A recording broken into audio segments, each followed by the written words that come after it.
I think let us start with the postmodernism. Okay, as you have already come across modernism, it may not be very difficult for you to get the idea. But the terms you see, the postmodernism, the term you see here is postmodernism, and the very beginning let me type for you the two ways in which it can be written. But here in our module, in our syllabus, we have this term as postmodernism as a single term. But there is one another way of writing, or two other options of writing. Let me type for you here: post hyphen modernism, modernism, and another way, post space modernism. The way when you use this term post with some other term, the two ways you can write down, or two or three ways in which it can occur. Most often it is with the post-colonialism we have this provision. Often we have that term as well to teach you, or you have to learn that as well. But let me tell you, get you the explanation of the difference in these ways. We have, of course, we have postmodernism without a hyphen here, so you don't have to worry about that, or you should not be confused. Whenever you use it here, it is postmodernism as a single term, but two other ways are there for it to be written. So let me get you the difference first. Okay, post as a term, what do you mean? We always talk about prepaid and postpaid. So prepaid means you make the payment because before something, before using the facility. Okay, and prepaid it is before, and postpaid means after using the facility you are doing that. So the same concept, post is something, postmodernism as a term. The term post there signifies after modernism itself. So there is the first question of relevance occurs here in the very beginning. Is it just a continuation or continuity after continuation of modernism? Now you know what modernism is, the features of modernism. After the 20th century events, the world wars and the changes in the whole world and its face, how art and culture and all other features, all other areas got affected and witnessed a lot of changes, drastic changes in many cultural many cultural forms you have come across. We have come across a lot of changes, and we called it modernism. Okay, so postmodernism, the very beginning we get the question, is it just a continuation after modernism? So that it may be a continuation or may not be a continuation. So if it is not a continuation, what else it is? That is the first question of relevance. And I tell you for your information, it is not at all the continuation as such of modernism. It's not the very smooth continuation of modernism, but something different. But before going to that, let me explain for you how this term postmodernism, when written as a single term without hyphen or space in between post and modernism, and when it is written with the space and a hyphen, how do you get the difference? Okay, postmodernism without hyphen, it signifies an experience of being the postmodern. We assume an experience of modernism, and anything and everything that comes after that experience we can call to be postmodern without hyphen or without hyphen of space. Okay, but when I explain this in that way, you will be confused.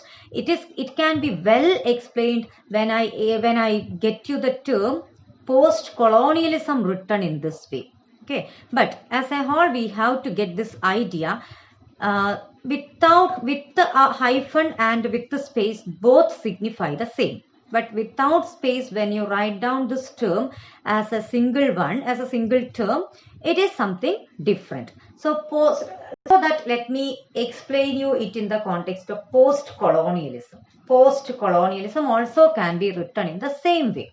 That means post without hyphen colonialism. That means as a single term, and both the other two categories, two possibilities with the hyphen or with the space.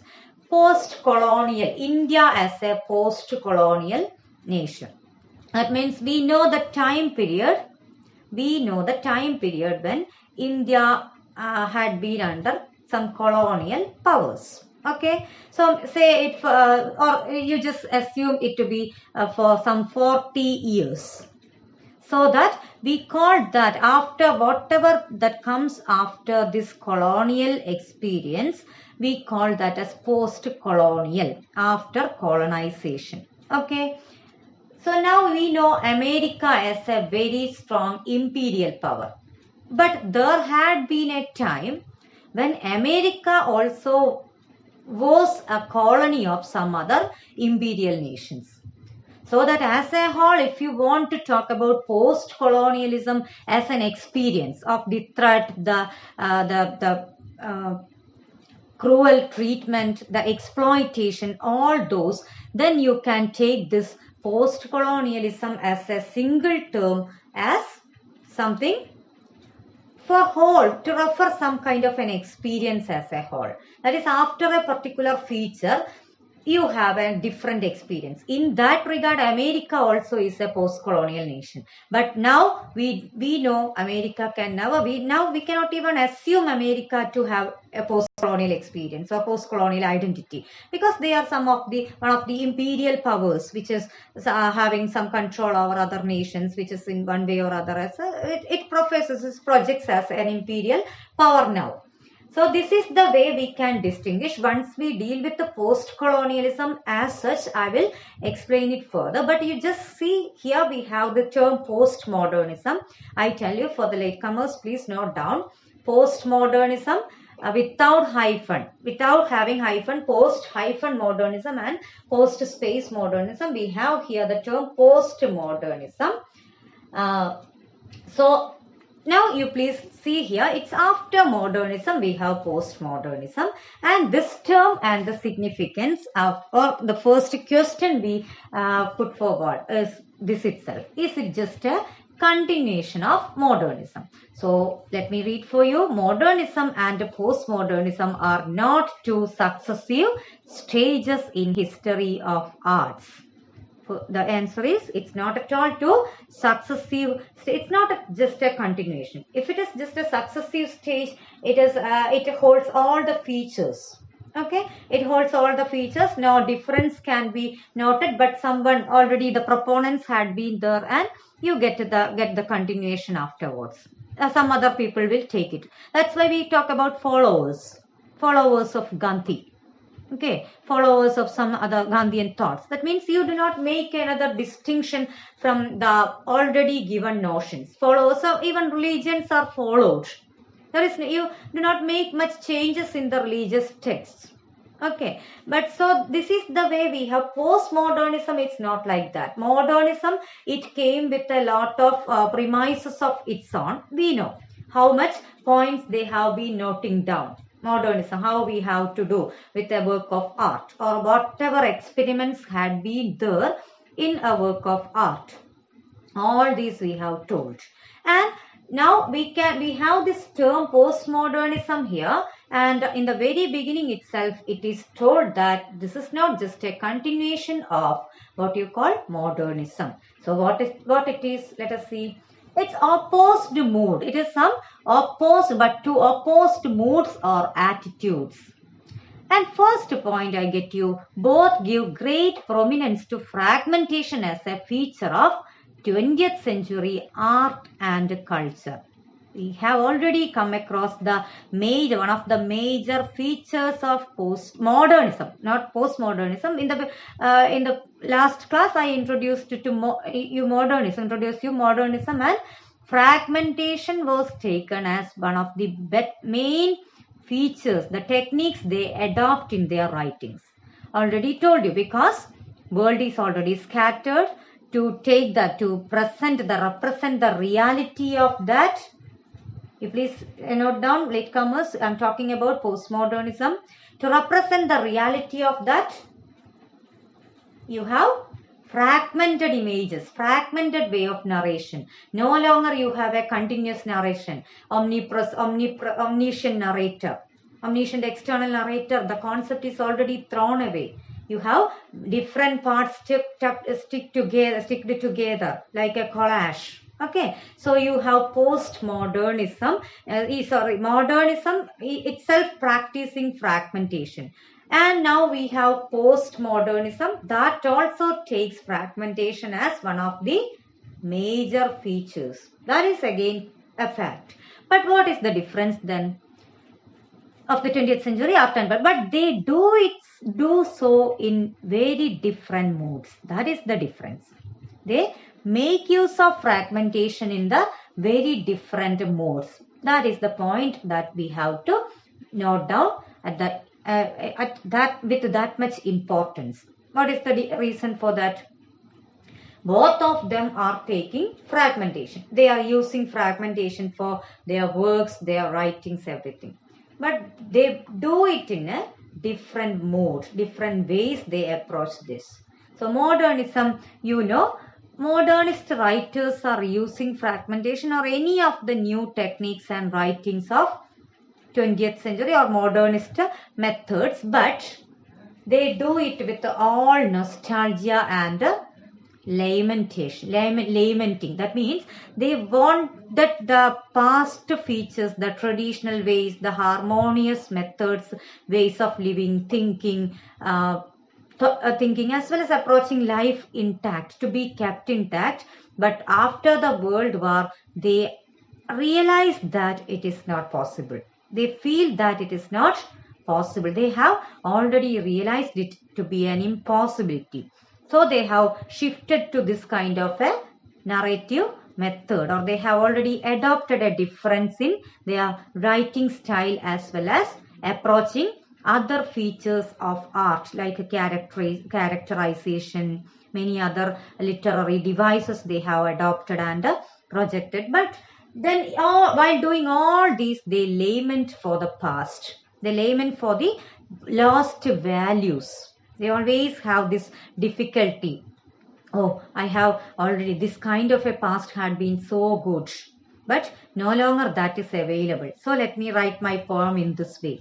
That's why Ezra Pound, one of the epitome symbols or the examples of modernist writing, he told his writings to be it's a rag bag. That is the comment he makes on one of his poems. It's a rag bag. It's almost like it's a torn down bag. It's a rag bag, good for nothing bag. Because I have it's almost like I have tried to set all those ruins against my own. This is the way these people make comments. It's almost like they have lost the values and they are not left out with anything else, and they are taking something which is available for granted. But postmodernism is entirely different. It is almost like you talk about new generation. They have already accepted the changes of the world.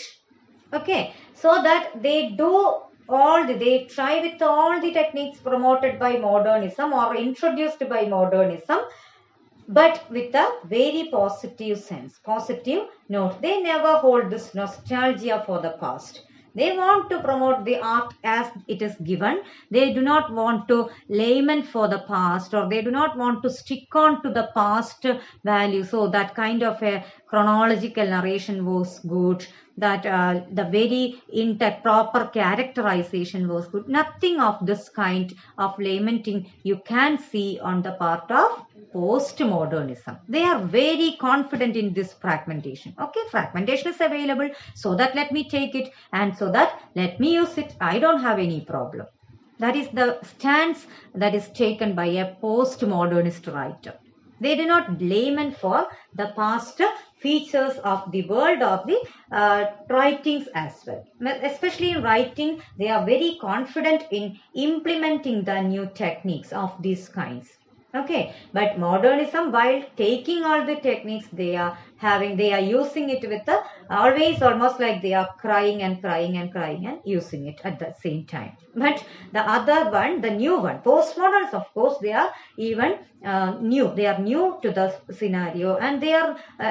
What about modernism? That time period, immediately after a very well structured and a very organized methods of living, ways of living, way of the world, you have immediate change with the sudden world wars and the shocks, immediate shocks, Okay, Hiroshima Day, it's very recent, and the shock. You may be having the pictures, the scenes from the spaces when the whole world was affected, and most the parts which are more affected with this nuclear war weapon attacks and all, even now those are not somewhere stable, those are not brought back to the former state. So the impact of world war. So modernism, actually the people had been holding the values, had been getting a time period, they had been enjoying a time when it was somewhere stable.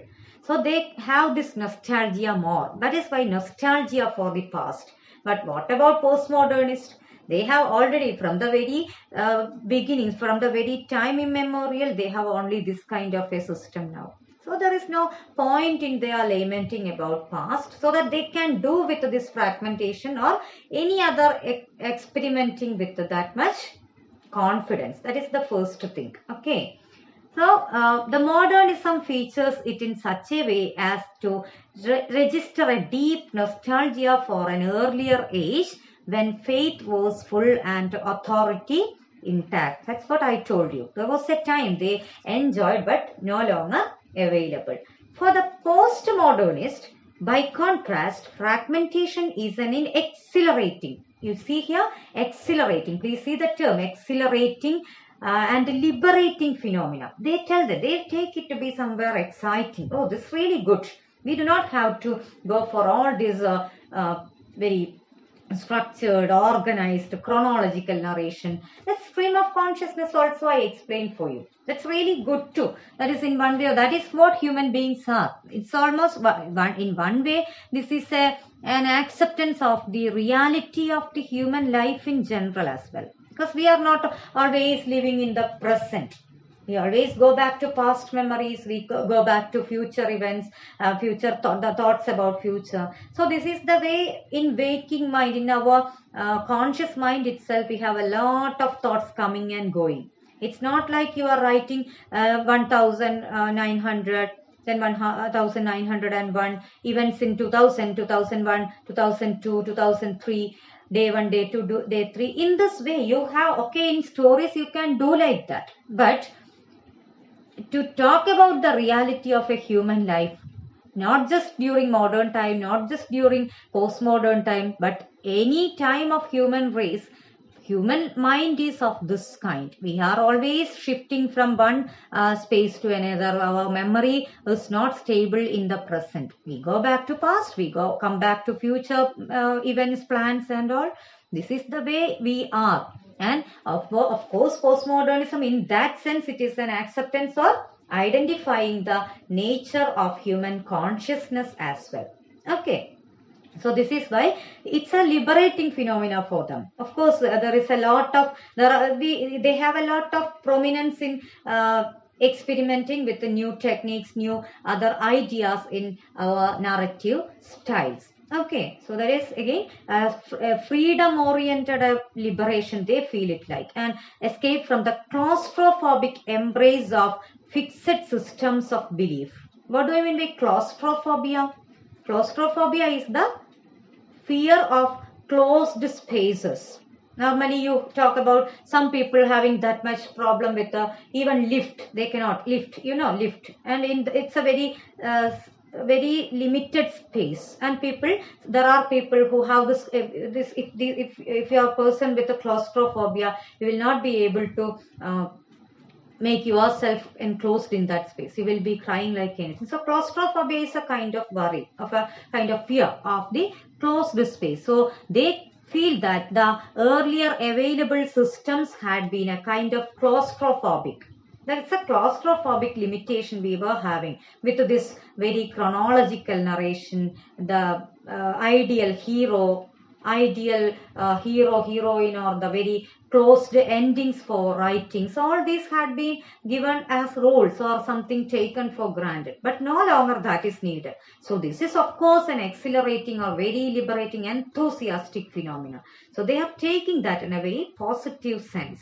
Okay, in a word, the modernist laments fragmentation while the postmodernist celebrates it. It's a very important point about the difference between modernism and postmodernism. When one laments the fragmentation technique, the other one celebrates it. So that they both are using the technique, but one is not really happy about that, but the other one is doing it with all their might and all the confidence. So this is the point at which the first discussion comes to an end. Okay. Okay. So to the next point on postmodernism, this a second and related difference between the two is also a matter of tone and attitude. The second point we have to discuss here is tone and attitude. You can see it as the next point, tone and attitude. Okay. So postmodernism rejects the distinction between high and popular art, which was important in modernism. So modernism, okay, of course, it holds a kind of elitist stance. That means high art. Okay, we have now different kind of writings coming to the scene, and still they try to make a distinction between high and popular art. What is this high art? Popular as a term in the present, it is really, or in the popular as at a literal level, it's a term which is really positive. But when it is with the binary like talk here, that is high and popular, high stands for something very positive, and popular, that means in the context as something very negative or of a disregarded kind. That means popular of that is accessible to very illiterate mob, and they wanted to make the distinction. That means popular. Sometimes we talked about some street plays and all. It is not at all given importance. Sometimes we talk about, we have such a cultural forms that is accessible to almost all kind of people, and we have entirely different forms like high or elitist literature, which is available only to a very few people. We do not have to go to somewhere else, but we can take it from our own Malayalam context. That is Autumn Tullal, that is initiated by Kunjan Nambyar. What is the story behind his initiating it, or the event behind his initiating it? Chakyar Koothu, that was already held by someone, Chakyar Koothu, which was available only for the literate high class people during that time. And what our Kunjan Nambyar, very good person, he wanted to get this literature, the enjoyment, art for many other illiterate mob around the area. So what he did, the other one, the story, the theme, nothing you will be able to grasp. Even Kathakali, if you are not a professional in that area, you will not be, or at least if you are not already thorough with the story which is getting presented, you will not be able to understand anything, because sometimes there will be a background song, but most often the story is told in their movements or some other features, some non-verbal features. Okay, like their hand movement or other dasas or all those. We even without being the professional, no one will be able to. Even if you are okay with the story, if you are already familiar with the story, you will find it difficult. But what about Kunjan Nambyar's Tullal Prasthanam? That is the way he introduced it. So it was very funny way of narrating. What happened when this was whole many majority of the local people, the very poor sector, they were denied of watching this Chakyar Kooth. This person immediately started, he set another stage near the area and he started making the presentation. His son Thullal Prasthanam, he offered for the whole people, and people began to, almost all kind began to flow near his stage. So this is the way you make it popular, that is available for everyone. I just gave you this example for your better understanding, but it was there in Western culture, of course. That must be there in Western culture. Okay, so wherever this distinction between people occur on behalf of some caste, creed, or any other matters, of course, this sector, class sector, will be there, and that will be reflecting in the art as well. Okay. And that is why you have high and popular art distinction with modernism. They were sticking on to values or the lost past, so that they wanted the elitism to be intact, kept intact. So these new kinds of art coming, they tried to categorize and make it like a popular art. It is something of low standard. It is available to every one of you.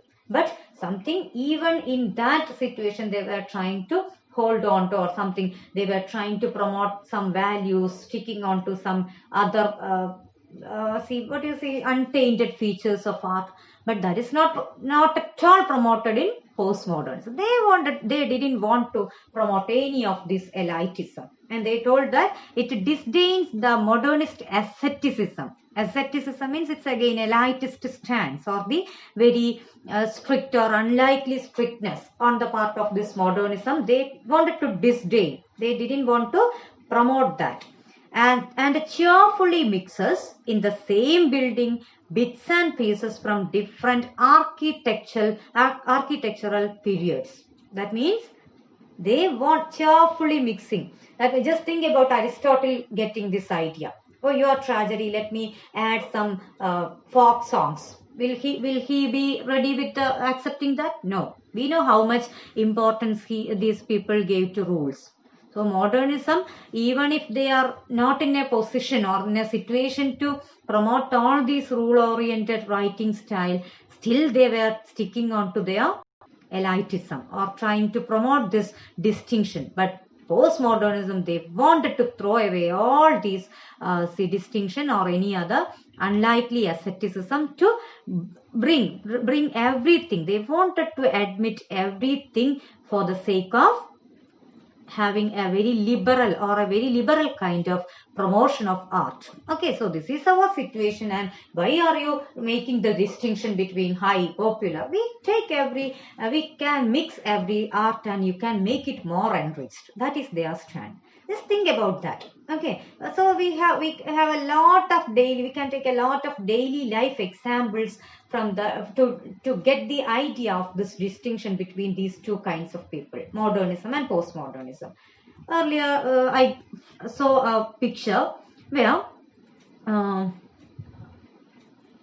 actually forgot about it. We have this. I will get you the picture and I will explain it for you. Okay, later we'll come to that. And let me collect the picture first. Otherwise, we'll not be able to. So we have a lot of daily life example in this way. Of course, we can think about people who are satisfied with very little what is available. Okay, we see people who are, even after accumulating a lot of wealth, they are still looking down on themselves and trying to assess someone else and them to be wealthy and making their peace of mind at stake. So this is the way modernism is. They are not at all confident. It's a very simple distinction between the people who are satisfied with whatever is available to them and the people who are lamenting for the past, and they can never accept to adopt to the new changes. So modernism cannot be blamed in that way as well, because they have already enjoyed the past methods, past modes, and that also may be a reason for them to lament for the past. Okay, but postmodernism is even later. It came later, and you can see the acceptance at the highest point. Okay, architecture period. So this is the way bits and pieces they mix, and they do not. So fiction, in fiction you should not add songs, poems. It's not there. You can see very cute poem, or in a way it's almost like a nursery rhyme you can see in God of Small Things. Arundhati Roy's God of Small Things. You can see the song. You will not believe that to be part of a fiction. Endada Korangacha. This is a song, you just read it. Okay, I will send you the file. I will send you the part, and it's very famous. That is the song sung by two little kids. That's almost in the midst of the novel. You can see the very cute song. You can see so in the past it's almost a fiction. Fiction should be always like a narration in sentences. There is no possibility for you to add a song or very nursery rhyme like composition in between. But now postmodernism experiments all these. They promote all these. Okay, and now with the Enlightenment as a term, actually I wanted this Enlightenment to be one of the terms for teaching, because enlightenment is very important in your knowing, in your understanding modernism and postmodernism. Enlightenment as a term, it's the age of reason. Which is the time period of enlightenment? Do you know that? Do you have an idea? Because you study history, that's why I ask you. Let me type it for you. The time period of enlightenment. It is actually it's an European and intellectual movement of the 17th and 18th century. Okay, that means 17th and 18th century. It's almost is from the time period. Actually, you cannot make a distinction like it started in this year and it ended in that year. We cannot always tell, but still the effect or impact, that is the time period a movement flourished or it was prominent, we can of course definitely point out. In that regard, actually enlightenment period you can talk to be 1800, 1601 to 1800. That means it's almost like 1601, which is the century wise. How will you note down 1601? It is the 17th century. What about 1800? That means the 17 something.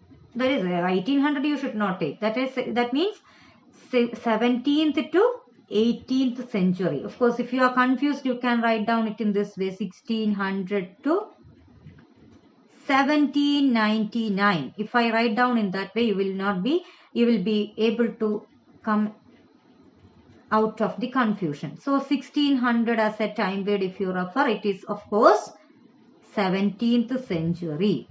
Okay, and 17th century too, you can write down 1799 to be 18th century. So you cannot actually talk about enlightenment effect to be present in 19th century. That's why I just wanted to make this distinction. 17th to 18th century, we have this intellectual movement of European center felt all across. It's not just from one or two countries, but you have different people from different corners of the European continent coming forward with the enlightenment notion. Enlightenment is actually, it's again a break with the tradition, against blind beliefs, blind habits, slavish obedience to religious precepts. So when you hear that, you will be having the notion that it's promoting all kinds of freedom. It is promoting all intellectual thinking, all intellectual, artistic, creative bents of minds. But that is not the case. Again, this is why I told you about neoclassicism in the same mood. Neoclassicism. When we discussed that, this concept again came there, or romanticism and neoclassicism. We had this discussion, but not in the very what you say, it was not discussed as such as a term, I think, but still this term came there, I'm sure. And enlightenment, the feature you have to see, they are promoting all this break with the tradition. When you hear that, you may think it to be somewhere liberating like anything. You are getting all the promotion to write down all the themes, all the way of narration or new techniques to experiment. That is not the case again. Okay, it is something again. You are reasoning power. Again with the humanism. That was I wanted to tell you. Humanism. That was the term where enlightenment feature you can again trace back. Humanism, actually it is in connection with this enlightenment, because they wanted to promote human intellectual power, everything, but for the sake of the society, not the way we think about human liberalism for humanity, their natural instincts, not the same case. That is why I asked you, what would you prefer as an intellectual or as a human being living in the 20th century? And the answer you didn't give, and what I gave you my point, and you were, almost all of you were agreeing with that. Freedom. We want freedom. And enlightenment, actually that was not the freedom. The freedom we talk about was not the one actually promoted by enlightenment. Enlightenment also was sticking on to traditional values, or not traditional values, human values, but for the sake of promoting the better society and the individual to be kept intact as better individuals, not as we think about the freedom to think in our own way, live in our own style without having much interruption on the part of societies or morality policing or anything. Okay, so this is the way we have it as a different take. And enlightenment, of course, this postmodernism, that may not be promoted. It's not, and wait, see, just wait. Just see. Okay. Enlightenment. It's a project as a fostering of belief that a break with the tradition, blind habit, and a slavish obedience to religious precepts and prohibitions, coupled with the application of reason. So, application, human reason, if you apply in a proper way, you can save the world from unlikely blind beliefs. Sometimes you talk about blind beliefs or misbeliefs, blind habits, like all those you can take a break from. Okay, but they are not promoting the freedom as we think or we prefer as such as a 20th century postmodern individual. But here, with all these postmodern tendency, that is again to think against the tradition that has been, the seeds had been already planted with this enlightenment modernism. But even after modernism or modernist technique, modernist time period, the people were not able to take the positive changes as such. But we have this as our postmodernism as something different, entirely different and new.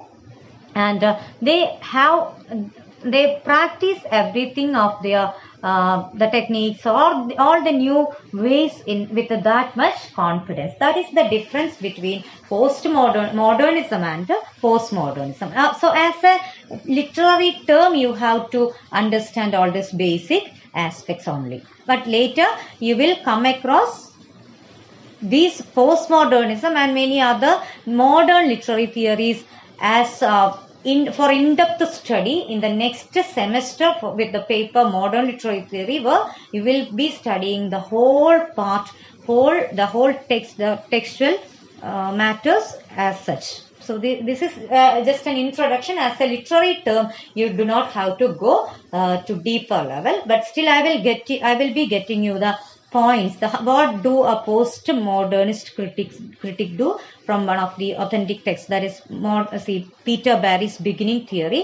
I will introduce you later. But here for the time being, just understand that modernism and postmodernism, they are techniques and approaches. Techniques they adopt are somewhere the same, but it's not at all a continuation because they do it in an entirely different mode.